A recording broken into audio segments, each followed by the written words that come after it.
So last week, Josh opened our series, Jesusy Life, with this question like, how do we be Jesusy? What does that word even mean? And so I'm excited today to be sharing with you, hopefully, some practical application that helps us just get this framing in our mind about what does it look like to be a growing disciple of Jesus? How do we be Jesusy? And so our hope for you, as Josh shared last week through this series, our hope for you is that your life would be formed by Jesus.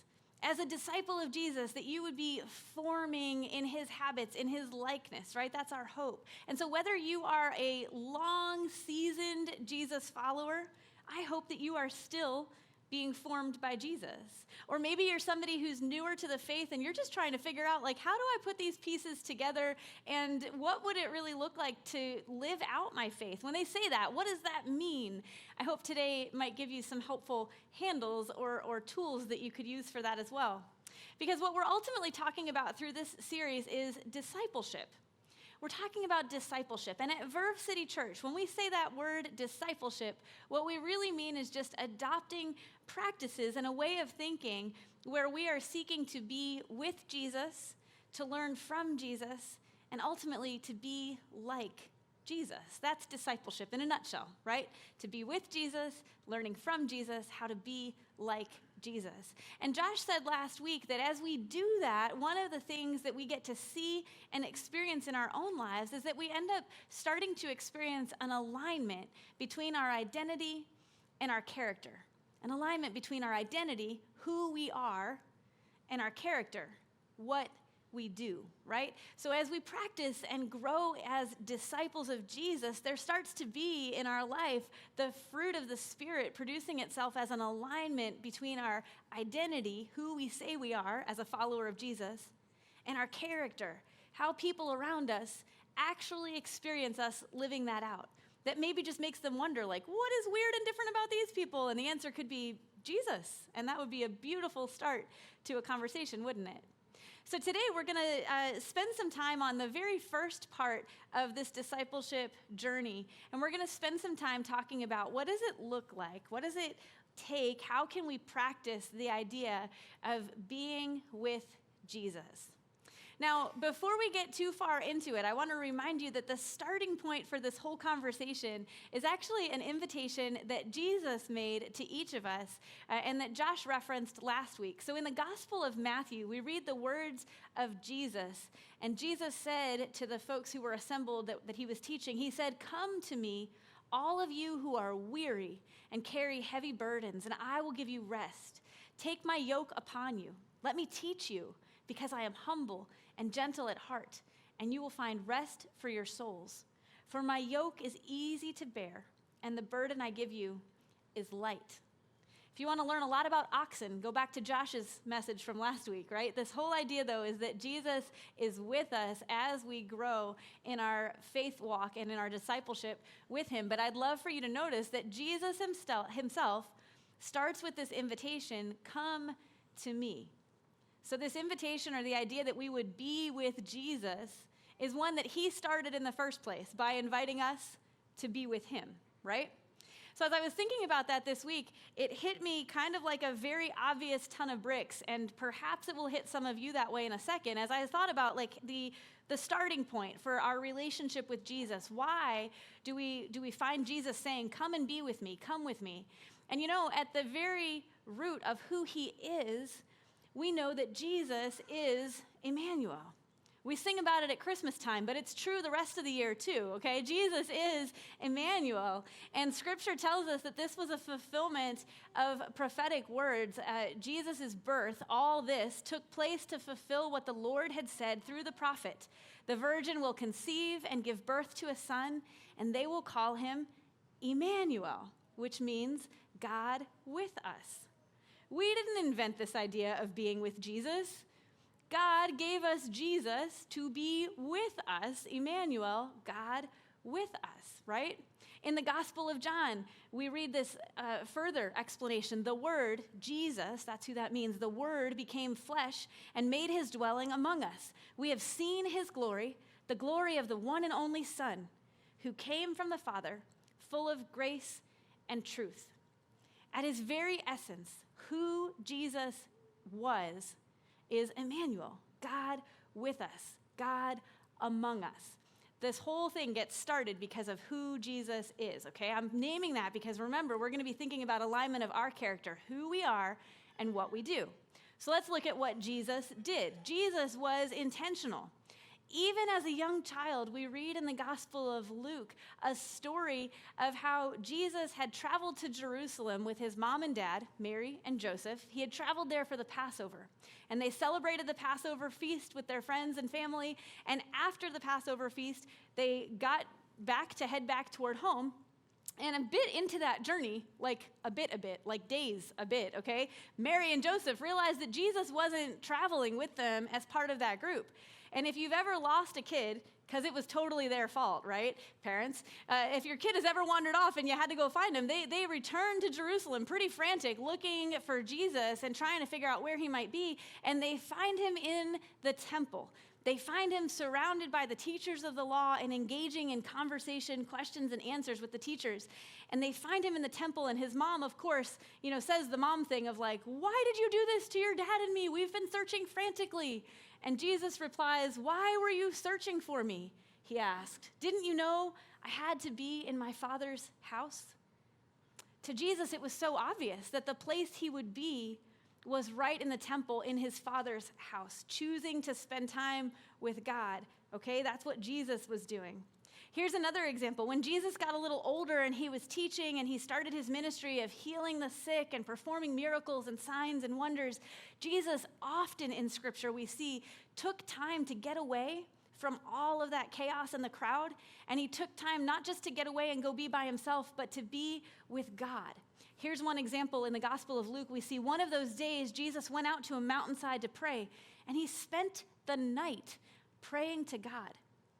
This wasn't just a casual, like, hey, I'm talking to God while I'm driving my car. Jesus didn't have a car, but that might be what we would do, right? Like the modern day equivalent of like the convenient conversation that's the prayer that we always have. That's great if you've got that kind of dialogue with God. But Jesus was also intentional. He carved out specific time away to go and be quiet with God. That's a little different than just our day in and day out conversation with God, right? But a little bit more intentional. So just to kind of come back to it, if identity and character are who we are and what we do, we see from Jesus' example this really great starting point of who he was, God with us, and then what he did. He carved out time and made an intentional way of spending time with God. So we're going to look today at some ways that we can do that better.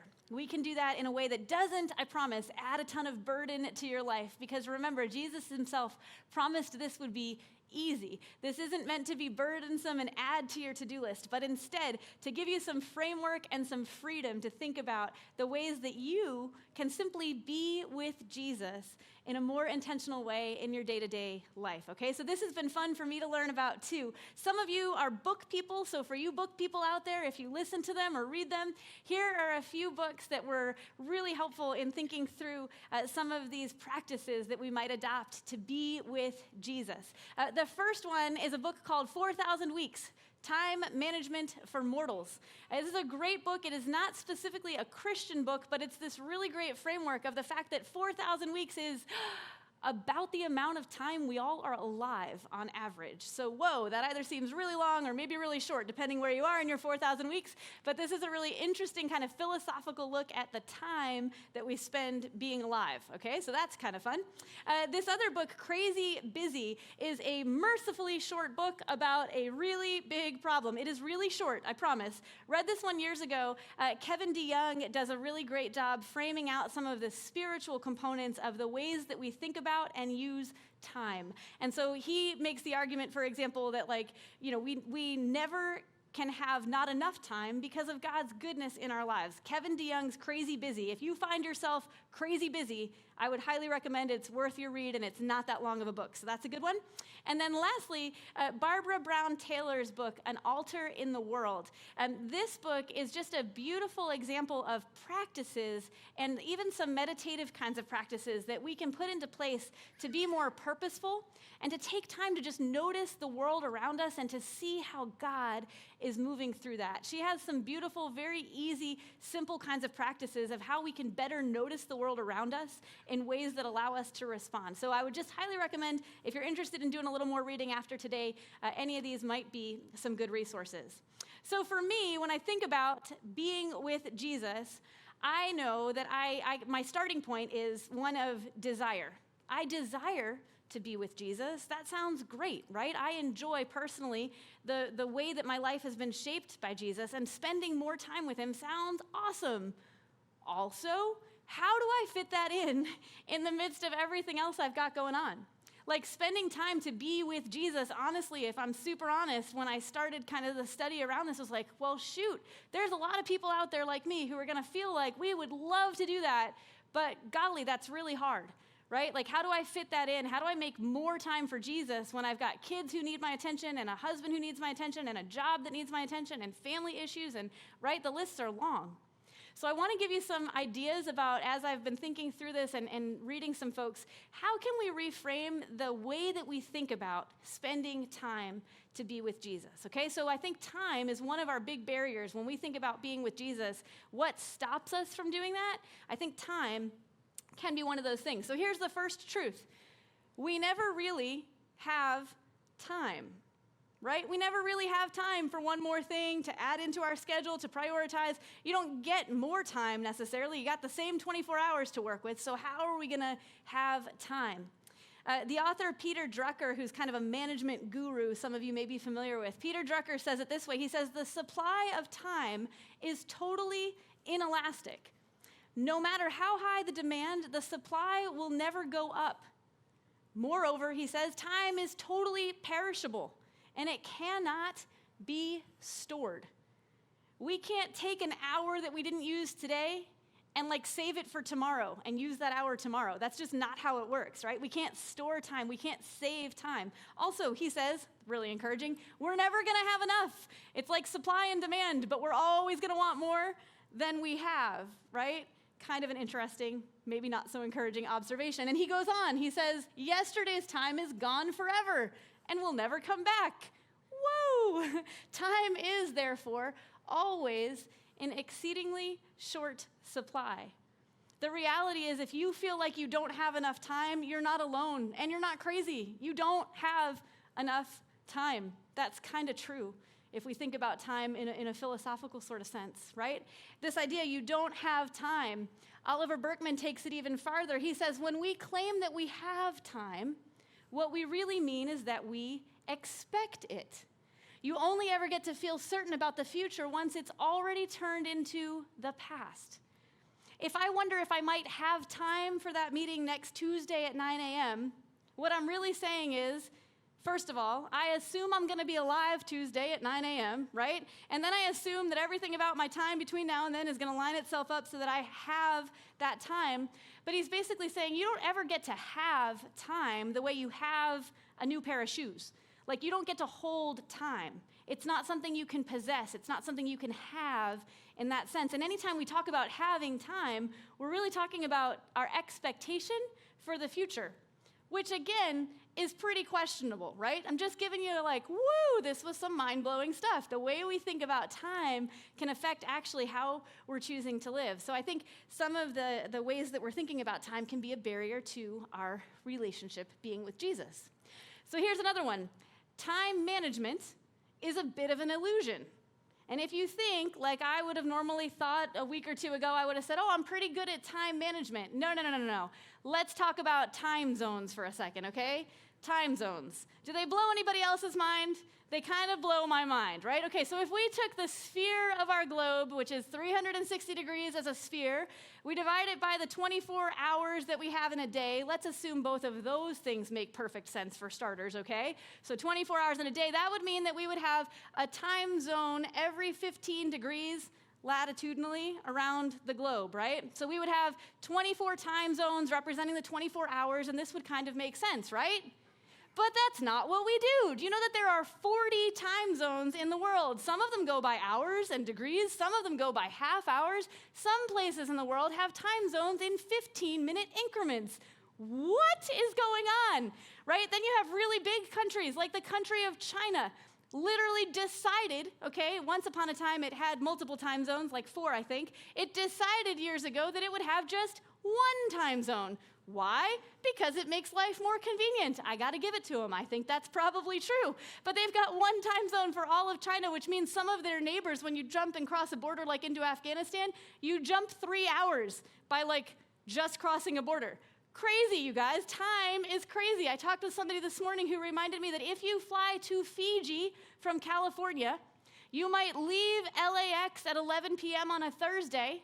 Your flight takes 11 hours, but you arrive at 6 a.m. on Saturday morning in Fiji. What happened to Friday, you guys? Okay? So if you think you're good at time management, I have questions, because I think that maybe we're all just time magicians, kind of making it up as we go along. That's what time zones seem to prove.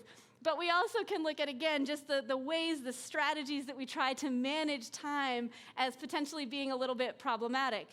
For example, procrastination, distraction, commitment phobia, clearing the decks. That's when you do all the small stuff on your to-do list to make time for the bigger stuff, right? And taking on too many projects at once are all ways of trying to maintain the illusion that you're in charge of things. Ooh.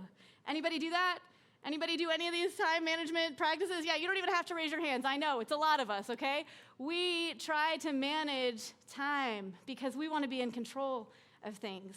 But I would say just think of those time zones and kind of how crazy that seems. And honestly, some of our strategies, our time management, when we don't really even have time to begin with, is an interesting thing to struggle through, right? So lastly, a third barrier to being with Jesus, I think, is the challenge that we sometimes live with FOMO and not JOMO, okay? Let me define these terms for you. FOMO, in like text speak for young people, is fear of missing out, okay? Fear of missing out. That's what FOMO is. Do you know when in your life you started to become aware that you can't be 2 places at one time? Can you think back to a point in your life where you suddenly realized you can't be 2 places at once? I think I'm a mom of 5 kiddos, okay? My middle daughters are right around middle school age. I think we start to figure this out in middle school. So for example, you start to figure out that the cross-country banquet is happening at the same time as your Mary Poppins rehearsal. It's like really important that you have to be at. And you start to have a total FOMO meltdown because you're in 7th grade and you really want to be at both of those things. And it's just not fair. It's not fair to have to choose. But we live with this cultural phenomenon, even as adults, of FOMO, right? We constantly feel a little tug-of-war of, do I stay a little late to finish this project? And that means I got a little less family time.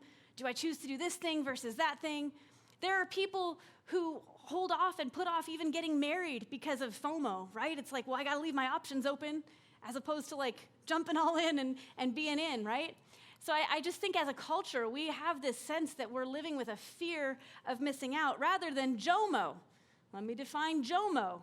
JOMO is a joy of missing out, right?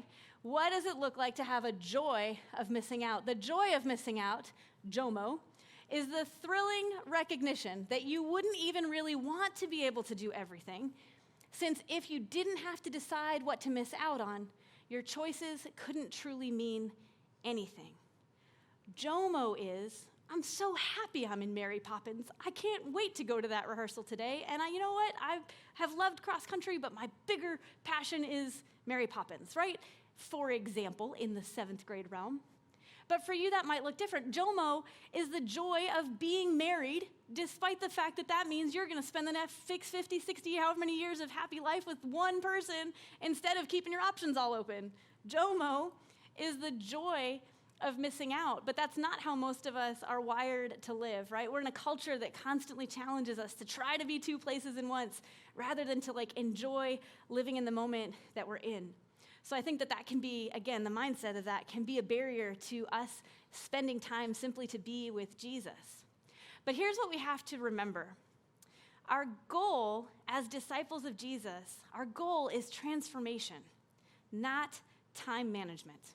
Okay, our goal is the relationship that develops between us and Jesus, transformation in our lives, not just managing to get everything in order and fit Jesus in or fit church friends in or whatever that might look like. Our goal is transformation, not time management. So I want to give you some ideas in this next section about ways that you can think about your relationship with God, your relationship through Jesus, in hopefully ways that would be transformative and just life and joy giving to you.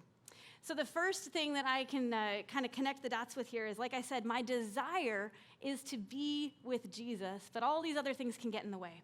So I want you to remember that part about in your heart, what is your desire? Is your desire to adore and spend time with Jesus? Mary Oliver offers this idea that attention is the beginning of devotion, that spending time, attention, is the beginning of devotion, which leads me right to a pretty simple understanding of perhaps giving Jesus more time and attention, or more attention really, is how I can be a devoted follower of his. Said a slightly different way, but still poetic, the Cat in the Hat says, it's fun to have fun, but you have to know how, right? So I love to be able to make something practical, and so I want to help you today take a practical tool home that I hope gets this started pathway of adoration, devotion, the time, the quality that you can spend with Jesus, but also looking at just a practical way of doing that. So when you came in today, you would have received from one of our ushers, and there's more at the back if you need them, a little worksheet kind of thing that says, My Rule of Life Habits. If you like taking notes, you might like to take some notes through this next section, because we're going to talk about the common rule and a particular framework that you might find helpful in considering some of what we're talking about today. This is not meant to be the only way that you can practice being with Jesus, but I want to give you some ways to think about it that you might find helpful. And as we're doing this, just to be able to give you the background of it, there's an author named Justin Whitmell Early who's written a couple of great books specifically elaborating on this idea of the common rule. And so I've pictured a few of them up here. There's the common rule, Habits of Purpose for an Age of Distraction, which is literally where this diagram is taken from, and I'll be happy to kind of walk us all through it in just a second. And then he's also written a book called Habits of the Household. Habits of the Household is an excellent resource for families with young kids especially that are just looking to build some habits into their regular routine to encourage their kids and encourage their family to have a great relationship with Jesus. So these are both awesome resources. Amazon is your friend. Okay, so elements of a rule of life. Let's remember a couple of just ground rules before we get started, right? When we choose to add habits to our life, we need to do that with purpose, okay? So what I want to encourage you to think about is that a goal is going to be something that you want to achieve, and a commitment is a rhythm of life that puts you in place to achieve your goal, okay? A goal is something you want to achieve, and then a commitment is a rhythm of life that puts you in a place to achieve that goal. On our little worksheet here, we're going to go through the way that Justin Early kind of looks at this diagram in a few different ways, and I'll give you each of them as we go. Before we do that, though, what you'll need to know is that the way he organizes his thinking around rule of life is in these four realms. He's thinking about the spiritual, the relational, the personal, and the vocational realms of our lives, okay? So how all of these things kind of intersect. Now, as we do this, we're going to look at this diagram. And what I want you to notice first is that on his diagram, he goes from loving God over here on the left, all the way to loving your neighbor, okay? Very basic. If we're going to do something, his goal, his purpose, is to grow in our relationship with God so that we are more loving towards others as well, okay? So that's how the God and neighbor part connects. And then if we look at the top and the bottom of the chart, we're looking at the opportunity to embrace, to like go toward the things that God is calling us to in our lives, to embrace the truths that God has for us. And then at the bottom, he has resist. You'll see on the bottom of these quadrants, some of the things that we need to resist are things about our culture or our own life that just distract us and get us off track from the way that Jesus is calling and inviting us to live. So the things at the bottom are resisting some of the distractions in our life. That's how this is framed, okay? Important to remember, like I said before, this is not just about adding a bunch of things to your to-do list. That is the opposite of what this is for. This kind of tool is meant to distill your habits so that you do more meaningful things by doing fewer things, okay? And today, this is just meant as a suggestion. We're going to go through daily and weekly habits, 4 of each, and you can write down the ones that Justin Whitmill early recommends, but I would encourage you, you can write down your own. You can think about your own daily habits and practices. What would allow you to do fewer things in a more meaningful way? That can be a challenge question for you. Also, in case you want more of these, there are more before you leave, or they're on our website as well. Right on the homepage, the Jesusy Life heading has a little button on it that says Habits Worksheet, and that's this. So if you want to download more, if you mess it up and you want to do one again later, you're more than welcome to check that out. Okay, so let's jump in here. So as we look at this diagram, we're going to first look at daily habits, okay? So starting on the upper left quadrant in the middle there, we're seeing daily habits. Do you see the little hammer in a heart? Justin classifies that, or he's using that to represent his first daily habit of kneeling in prayer 3 times each day. Kneeling in prayer 3 times each day is his first daily habit. Now, he says that he does that for a number of reasons. One, it's the rhythm and the routine of prayer. But he also has added that component of actually kneeling for these brief moments of prayer throughout his day, because to him, it's a connection between the physicality of actually kneeling and like taking the time, taking a moment, right? So this is a little bit more than just his casual conversation with God throughout the day. This is more intentional than that. It's one of his daily habits to kneel in prayer 3 times a day. Here's the next one. 1 meal with others per day. So this could be a breakfast with your kids and your family. It could be dinner at the other end of the day. It could be lunch with a coworker, a colleague, a friend. The intentionality that moves us toward loving our neighbor as a daily practice is to simply make time and space for people, right? And so one of the ways he does this is by setting a daily habit of 1 meal per day with others. Now, even if you're single, he encourages you that, you could take the opportunity to be a regular at like a local coffee shop. That can be a way of communicating and communing with others, even if you don't have a big old family to sit around a dining room table with, right? The idea is just not to be isolated. To be in community with others is meaningful. So that can happen if you become a regular at that Starbucks and they don't have to ask you what name to put on the cup anymore, then you've done that, okay? Well done. And so your daily routine could be, I'm going to go to that Starbucks every day and just say something kind to the barista. Like, that could count. You see how that works? Okay, here's the third one. Another daily habit, 1 hour a day with his phone off. Woo, that's very scary. 1 whole hour a day with the phone off. Okay, and it doesn't mean while you're sleeping, that doesn't count, okay?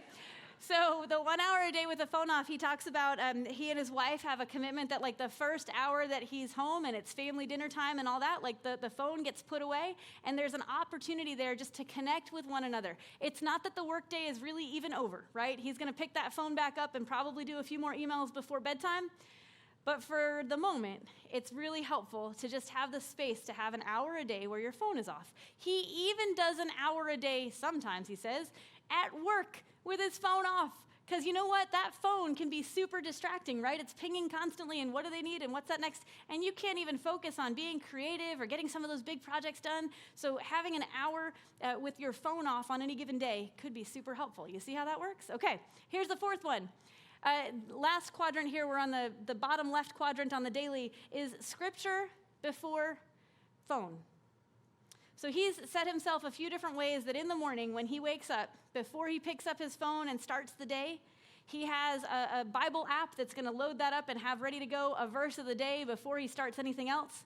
He talks about sometimes it's just as simple as leaving that devotional book right on your bedside table so that, again, before you jump into your day, you can spend just a little time with God. Because, again, if we're supposed to be becoming and developing the character of Jesus, then spending time with him has to become part of all these moments throughout our day in a way that isn't super intrusive, but it does take some intentionality, okay? So that's one suggestion there. And now let's look at that outer ring, and we'll look at the weekly habits that he suggests. So on the weekly habits, starting again in that upper right-hand quadrant, he suggests taking the space for 1 hour every week of conversation with a friend. I think this has to be a different friend than the ones you eat meals with every day, okay? But in all seriousness, this is the idea that carving out the intentional time to be a good friend, like actually takes time and space, doesn't it? Or to be a good spouse. This might be the hour that you spend as part of a date night, not just watching a movie, but like actually talking to each other. What? I know. So 1 hour of conversation with a friend allows you the space to become a more full version of yourself. Again, God's calling us to love each other in part of our relationship with him, right? So to do that well takes some time and space. So 1 hour of conversation on a weekly basis with a friend. Here's another one. Curate media to 4 hours per week. Justin and his wife, on the bottom lower quadrant here on that outside circle, they have made the intentional commitment to not watch more than 4 hours a week of like movies and TV and all that kind of stuff. So they're pretty picky about what they're going to watch and how they're going to spend that time. I'm not saying that y'all have to do that, but the reason he does it, he talks about this being one of those biggest distractions. It's so easy to have TV on autopilot, like when we get tired at the end of the day and we're like, oh, I'll just turn on TV and watch whatever. And the next thing you know, it's 3 hours later and you've watched a whole lot of reruns that you didn't really even care about watching, right? But the point would be, what could you do with that time instead if you actually gave yourself a commitment to kind of limit that, right? To resist some of that auto distraction and instead maybe replace that with something more meaningful to you. It's an interesting question, right? Not everybody's going to need to choose to do that, but some of us may choose to curtail our media intake. And then here's another one. Moving around the quadrant here on the outside left is to fast from something for 24 hours. He pictures it with bread and the X through it because one of the most common things that we think about when we think about fasting is fasting from food, either all food or sweets or caffeine or something specific. There's a lot of great biblical guidance around the practice of fasting as it connects to a practice of prayer, right? The idea that prayer and fasting can go hand in hand because as we deny ourselves something, that can sharpen our awareness of God kind of speaking in or moving through our lives. That's the why many times behind fasting. And again, not everyone can do a fast, and that's totally fine. But it's an interesting suggestion, right? A way of thinking about, hey, how do I resist some of the things that distract me from God? And can fasting be a practice or a weekly discipline that would actually allow me some extra intentionality in that relationship? Good question, right? And here's the last one, Sabbath. In the upper left-hand corner on that weekly, Sabbath is depicted as a pillow, Sabbath rest. We'll come back to that in just a minute, but Sabbath is his last of the weekly practices, the idea that you would have a period of designated restfulness each week, right? So these are, again, just some suggestions. Hopefully you've kind of gotten to fill that out and think it through. On the back side of the card, you'll see just a couple quick tips for practicing a rule of life, okay? So these tips are not rocket science, but the idea would be that you could commit to a rule of life practice, to some new habits, for a specific amount of time. You're not signing up to do this for the rest of your life. You might like it, so you might, but you don't have to, right? What if you committed to practicing, and that's the next suggestion, what if you committed to practicing just 1 or 2 of these for like a month? What would it look like to see if you could align some habits towards something that you say is a goal, a desire that you have, like spending time being with Jesus? What would it look like to maybe add a couple of practices? And then the last tip up there is just that you wouldn't do this alone. Talk to a friend, talk to your spouse, talk to somebody that's in your small group or somebody that's in your close friend network, and you can say, hey, I'm trying this new thing because I want to be really intentional about what it would look like to just practice being with Jesus. And that might lead you to a great conversation with that friend, but it also leads you to be able to be encouraged and accountable, which are super important. We're designed to do life together. You don't have to do something like this on your own. Find a friend, find somebody who can help keep you encouraged and accountable as well. Okay, and so at the bottom there, if you're looking for just a little extra encouragement, we included a QR code. If you click through that and you want to let us know that you're practicing some sort of rule of life habit, we're going to send you just over the next 4 weeks, only a month, I promise. We'll send you a couple of emails just to encourage you, maybe give you some other strategies. We want to be praying for you. If choosing this practice is something that you want to try doing, our staff, our team would love to be able to pray for and encourage you. So you can fill that out on the back. All right, like I promised, we're going to come back to Sabbath. We're going to talk about practicing Sabbath. And the reason we're going to talk about Sabbath is because this is hard for me. And so I got to learn and grow a lot just in this study, in thinking about, okay, how does practicing Sabbath potentially fit in with the way that I approach this notion of being with Jesus? I was really encouraged when I read this week this quote by Oliver Berkman, and he said, "Our souls need more than to do nothing. They need to do restful things." Here's why that was so helpful to me. I think up until reading that, I had always struggled with the idea of Sabbath because Sabbath was nothing more than that little pillow picture on that other diagram. Sabbath was rest, but it was like mandatory and it was obligatory, and we should Sabbath because God Sabbathed, and that's just always a really high bar, right? But I don't rest well. Just ask my kids and family. I do not sit and do nothing. I am very bad at that. I know that sounds crazy. Some of you are like, what? You're not fun at all. I know, right? But the thing is, I just don't rest well. I'm constantly doing things. Even in my free time, it's like, oh, I have free time. I should learn to knit. I literally tried that a few years ago. What was I thinking? Anyway, the point is, Sabbath isn't an obligation or like a mandatory, you should do it because God did it type thing. Sabbath, I think, has this opportunity for us to be obedient and to be restored in a way that allows me, a busy doer kind of person, it actually allows me to be filled up in my purpose by God in a really more meaningful way. So all of a sudden I was reframing this idea of Sabbath, like it's not that I need to sit around doing nothing. It's that literally my soul needs rest. Like that's how God made me. My soul needs to rest. Yours does too.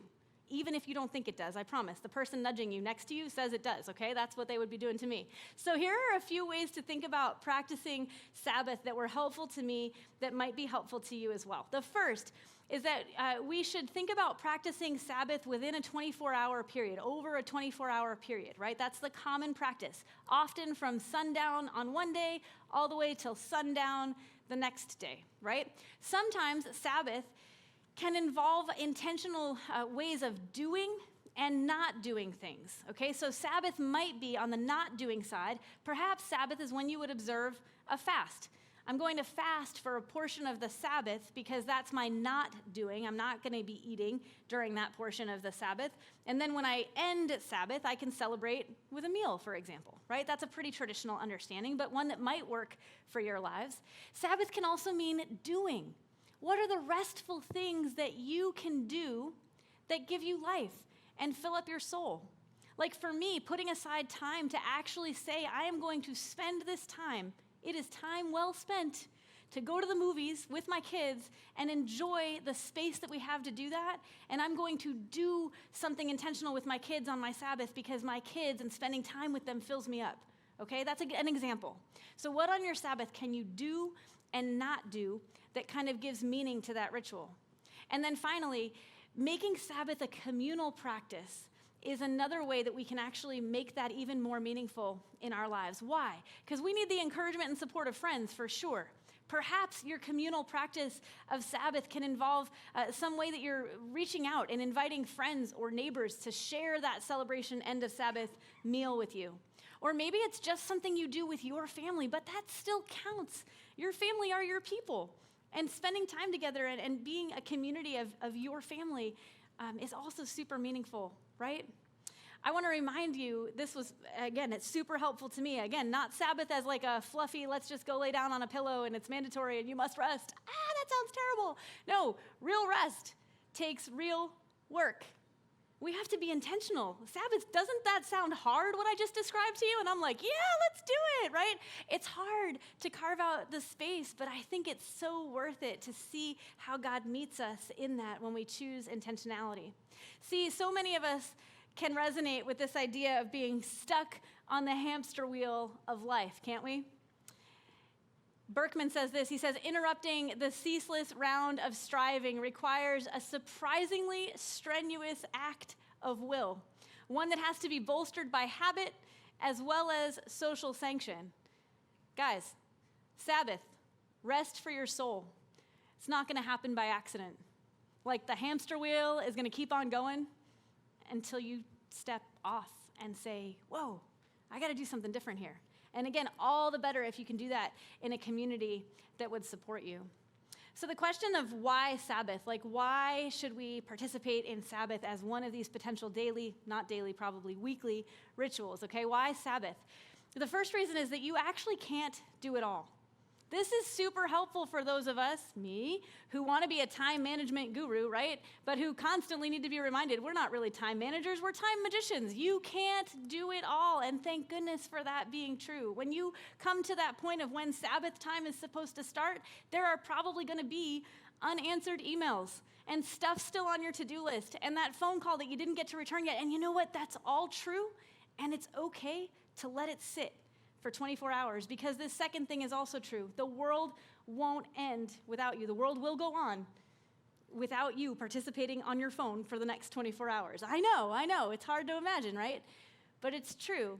We sometimes have this self-important sense that blocks us from our true rest and relationship with Jesus and the opportunity we have to be with Jesus, okay? And then here's the last one. Trying to be a good enough person is pointless.